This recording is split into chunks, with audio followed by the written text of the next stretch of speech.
E temos novidades nessa guerra de tarifas entre Estados Unidos e China. O governo de Trump voltou a aumentar agora a tarifa para a entrada de produtos chineses. Olha aí na nossa tarja.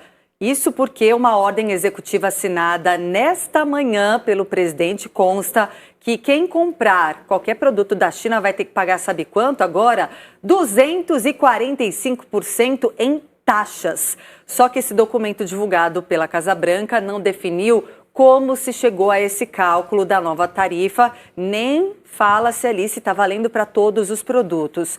Até esse comunicado, as tarifas eram ali de 145%. O ministro da Fazenda chinês, Liang Jian, não quis ainda comentar essa nova medida de Trump e reafirma que o país vai manter a sua posição atual, mas o que se viu até agora é que a cada momento que Trump aumentava tarifas, a China também retalhava, subia de novo. Então vamos acompanhar agora. Até então as tarifas chinesas estão na casa de 125%. Então a gente vê que as americanas já são quase o dobro, né? Então a acompanhar se teremos retaliações por parte da China depois dessa novidade. Destacar para nossos espectadores, acho que é importante notar, que você se considera apolítico e diz que o problema das tarifas é um sintoma de um problema muito maior. O que você quer dizer com isso? Há um problema financeiro. Há um problema de desequilíbrio. Existem basicamente 5 grandes forças ao longo da história que impulsionam tudo. Primeiro, há o ciclo econômico de dinheiro, crédito e dívida, no qual há um acúmulo de dívida de forma cíclica, que se torna muito grande. E vamos ter problemas. Vamos ter um problema de dívida governamental, talvez possamos entrar nesse assunto. A segunda grande força ao longo do tempo é a força de conflito interno, a esquerda e a direita, diferenças de riqueza e valores, causando um conflito que estamos vendo mudar nossa ordem política. Então, a primeira está mudando nossa ordem monetária. A segunda está mudando nossa ordem política internamente. E então, a terceira é a grande ordem mundial. Como os países lidam uns com os outros, quando há uma potência emergente desafiando a potência existente. E agora, estamos passando do multilateralismo, que é em grande parte um tipo de ordem mundial americana, para uma ordem mundial unilateral, em que há grande conflito. E os outros 2 fatores ao longo da história têm sido atos da natureza, secas, inundações e pandemias. E o número 4 é a tecnologia, a mudança tecnológica. E como eles estão se unindo, são as principais forças por trás disso. Por exemplo, não pode haver mais desequilíbrios nesse ambiente. Você acha que as tarifas do presidente Trump estão exacerbando? O que você está descrevendo, essa mistura complicada de desafios que o mundo está enfrentando? Eu acho que é apenas uma função de como elas são bem geridas. Sabe, é uma realidade que há um desejo de arrecadar receita fiscal com isso. É uma realidade que gostaríamos de construir manufatura e empregos aqui. Essa é uma realidade, como isso é feito, se é feito de uma maneira prática, se é feito de uma maneira estável, se é feito com negociações de qualidade, em que isso é um problema mútuo, ou se é feito de uma maneira caótica e disruptiva. Isso gera um grande conflito, faz toda a diferença no mundo.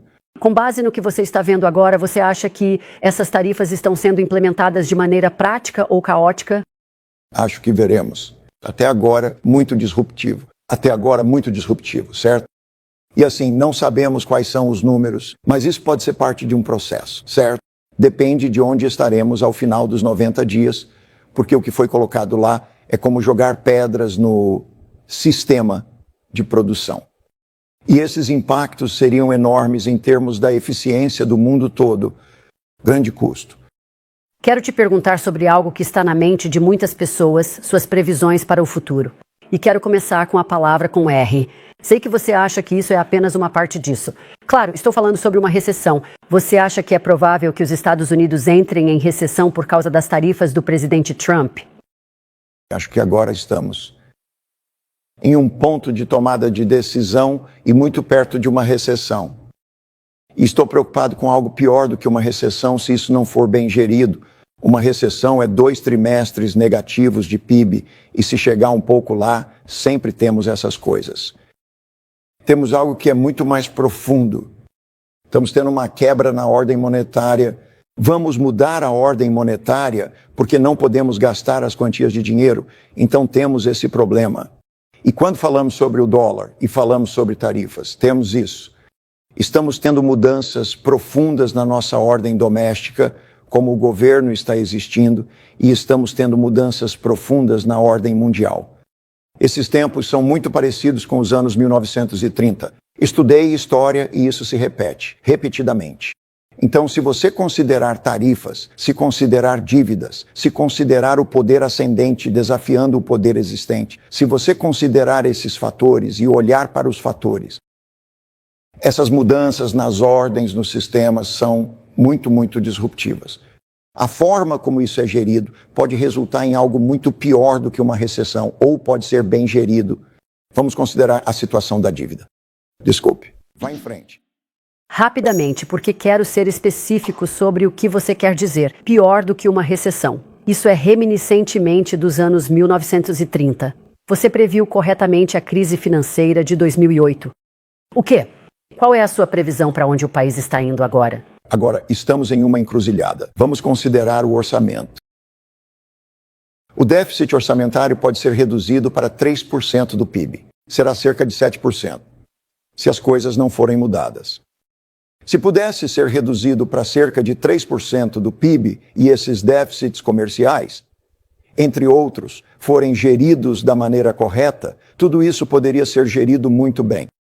Acredito que os membros do Congresso deveriam assumir o compromisso, o que eu chamo de compromisso de 3%, que de uma forma ou de outra eles vão reduzir o déficit orçamentário para esse número. Se não o fizerem, teremos um problema de oferta e demanda por dívida ao mesmo tempo em que temos esses outros problemas. Para seguir esse ponto, piores do que uma recessão.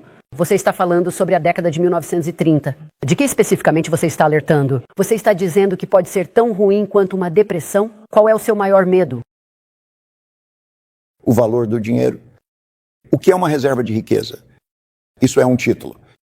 Em outras palavras, a dívida de um homem é o ativo de outro, os detentores de títulos. E assim estaremos em uma situação onde, se essa reserva de riqueza estiver em risco, porque há muito excesso de oferta e demanda e assim por diante, e temos uma inflação monetária, teremos grandes perturbações. E isso pode ser como o colapso do sistema monetário em 71, pode ser como 2008, vai ser muito severo. Acho que pode ser mais severo do que aquele se essas outras questões ocorrerem simultaneamente. Imagine se tivermos uma recessão política e um conflito internacional. Qual é o pior cenário que você está alertando? Para ser bem específico, para ser muito específico, o valor do dinheiro, conflito interno, isso não é a democracia normal, como a conhecemos, um conflito internacional de uma forma que é altamente disruptiva para a economia mundial e pode até ser um conflito militar. Assim como esses colapsos ocorreram antes, você sabe, temos uma nova ordem, que começou em 1945, uma nova ordem monetária e uma nova ordem geopolítica. E esses ciclos podem ser medidos. E eu me preocupo com o colapso desse tipo de ordem especialmente, porque não precisa acontecer. Porque há certas coisas que poderiam ser feitas em que isso é melhor, uma melhor reestruturação dessas dívidas e ações tomadas. Isso me leva à minha próxima pergunta. Você tem este livro, Como os Países Quebram o Grande Ciclo. Qual é a solução aqui? Bem, há uma série de soluções, mas vamos pegar a mais importante. E temos um minuto. Ok. 3% do PIB, reduzir esse déficit, pode ser feito de forma bipartidária, da maneira como foi feito entre 1991 e 1998. Expliquei como isso poderia ser feito, fazendo coisas juntos para o bem maior. E então, internacionalmente, todos esses problemas para usar a força americana, mas negociar bem, estabelecer maneiras em que conflitos ruins e políticas ineficientes não criem grandes perturbações, mas nos façam passar por isso de forma ordenada. Ray Dalio, muito obrigado.